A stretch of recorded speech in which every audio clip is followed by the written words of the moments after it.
So straight away, they've gone on the defensive. Like, they know their proposal's crap, and they've just gone on the defensive anyway. So it's just a bad start. Hello and welcome to Season 4 of Proposal Breakdown. My name is Adam and I'm the founder and CEO of Better Proposals. In this season, we're looking at 5 competing proposals for the redesign of a website for a music festival. Our first proposal is from DP Marketing. Let's go. All right, so first things first is the first impression, the visual impression. Now, this has kind of been structured a little bit like a letter. So it's 4 pages long, it's the first thing to say. While it's unoffensive in appearance and design, there's really not an awful lot to it. There's a logo in the top right, it's black and white, there's no imagery, basic font, and a basic table. So that's it. It's very, very, very basic. So depending on what you're selling, this might be absolutely fine. And in a lot of cases, it's probably way better than some of the things that your competition might be sending. But they're pitching for a website here, and they're pitching for something that's visual, and they're pitching for a website specifically for something that's fun, vibrant, it's a party, and straight away this is bland, basic. It's unoffensive, but it's also uninspiring too. The first thing is, in terms of what they've actually said, is they've presented it like it's a statement of work. So a statement of work is kind of like a contract sort of terms and conditions-y sort of thing. It's a little bit, it's somewhere between a contract and a proposal. So it's kind of legal in general, but it's still relating to something specific to what they're actually going to do. And the first thing they've mentioned here is this is a little bit boring. It's literally the first words that they've written on this thing. It's a little bit boring, unlike our design work we promise. So straight away, they've gone on the defensive. Like, they know their proposal's crap, and they've just gone on the defensive anyway. So it's just a bad start. Then the next thing is, like, they've made this point that this is an estimation only. So for context, we've sent a brief, they've had a phone call for an hour, they've done all of their discovery, Q&A, got all the information that they need, and they're still coming back saying it's an estimation. What else do you need to know? So at this point, it's kind of confusing. This starts to produce a little bit of uncertainty, because it's like, okay, well, what other surprises are you going to come up with down the line? You've already asked me everything you need to ask. I've been an open book, and you still aren't sure. So not the best. They've got this next section, which they've called What We've Heard, or What We Heard. And that's good. This is the first really good part of it. And this should be further up. This is the first thing they should have there. So if anything, swap this round. And what they do at this point is they recite what they've gathered from the phone call that they've had. And they've made a few points about some of the major issues that was laid out to them in the brief. That's really good stuff. So that's cool. It's nice and concise. It's not too long. It's relatively to the point. So that's really, really good.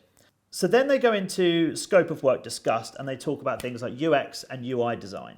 Little bit jargony. It's not too bad. It's not too bad. They're relatively well-known terms, but it's a little bit on the techie side. So if the person that they've spoken to does understand those terms, and the conversation went in that way, and they understood it, and they were on that level, absolutely fine.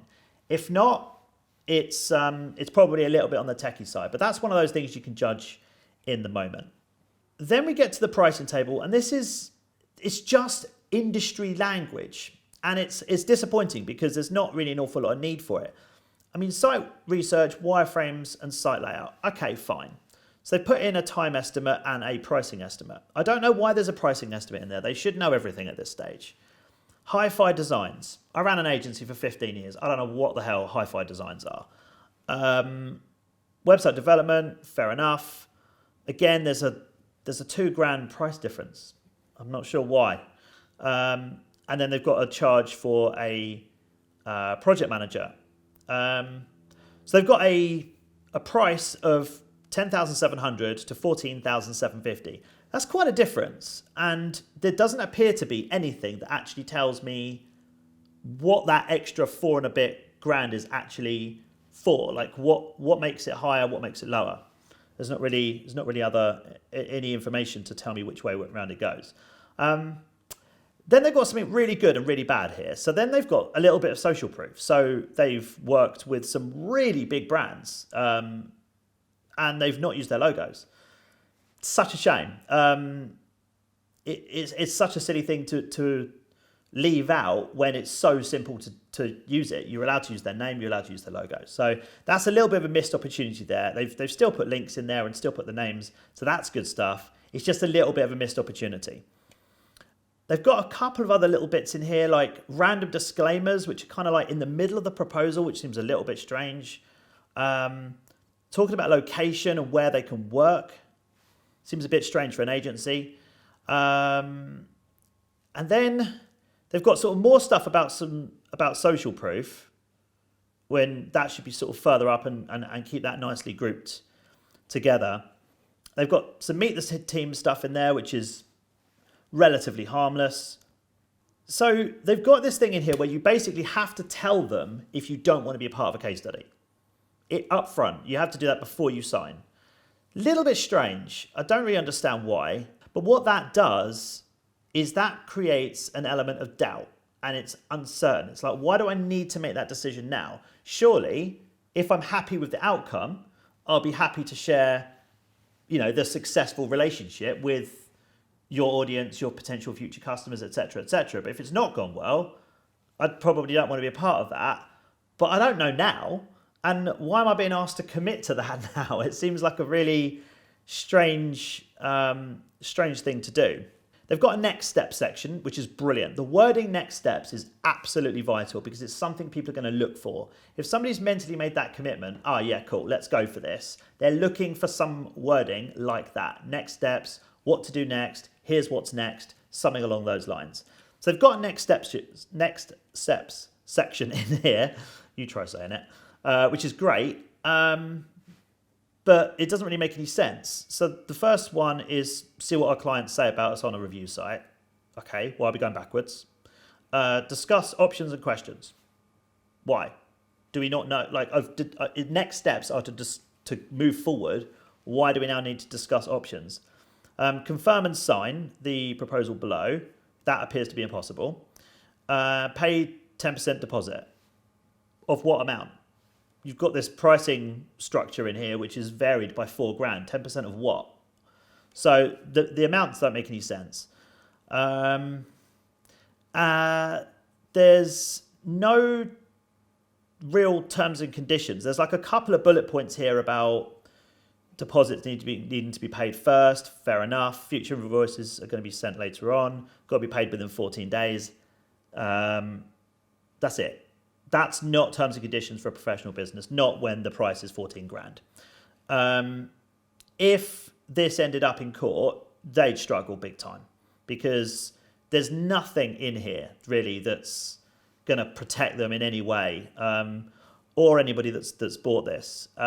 So there is a section here to sign, but it's something that seemingly needs to be printed out, physically signed, and then I'm assuming having a picture of it taken and sent back, and that's how it goes ahead. So it's not the easiest process to buy. It's a little bit of a faff. So all in all, I think if this is for something that's like sub £1,000, this is absolutely fine. It's relatively unoffensive. It's pretty straightforward. A few little bits in there that are a little bit questionable, but generally absolutely fine.